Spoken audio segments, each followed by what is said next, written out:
রাজধানীর মিরপুর দরবার শরীফে পবিত্র লাইলাতুল কদর উপলক্ষে বিশেষ আশিকি রাসূল মাহফিল অনুষ্ঠিত হয়। দেশবাসীর শান্তি ও সমৃদ্ধি এবং কবরবাসীর মুক্তি কামনার মধ্য দিয়ে গত ১৬ই মার্চ সোমবার দিবাগত রাতে পবিত্র লাইলাতুল কদর উপলক্ষে বিশেষ আশিকি রাসূল মাহফিল অনুষ্ঠিত হয়।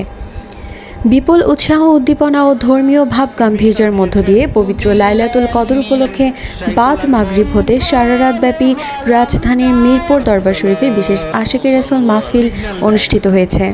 এতে পবিত্র লাইলাতুল কদরের গুরুত্ব ও তাৎপর্য সম্বন্ধে সংস্থার মহাসচিব ও মিরপুর দরবার শরীফের মহাপরিচালক, ব্রিটেনের অক্সফোর্ড ইউনিভার্সিটির সিনিয়র রিসার্চ ফেলো আওলাদে রাসূল প্রফেসর ডক্টর সৈয়দ এএফএম বরকতে খোদা এবং সংস্থার যুগ্ম মহাসচিব, পিএইচডি স্কলার আওলাদে রাসূল সৈয়দ এএফএম রহমতে খোদা সহ বিশিষ্ট ইসলামী চিন্তাবিদ, গবেষক ও উলামায়ে কেরাম আলোচনা করেছেন।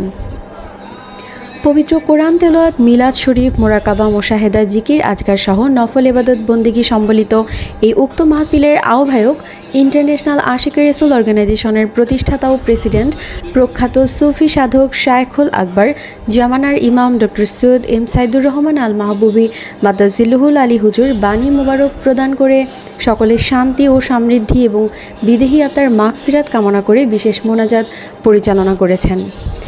রাজধানী ঢাকাসহ দেশের বিভিন্ন জেলার বিপুল সংখ্যক আশিকি রাসূল ও ধর্মপ্রাণ ভাইয়েরা এতে যোগদান করেছেন।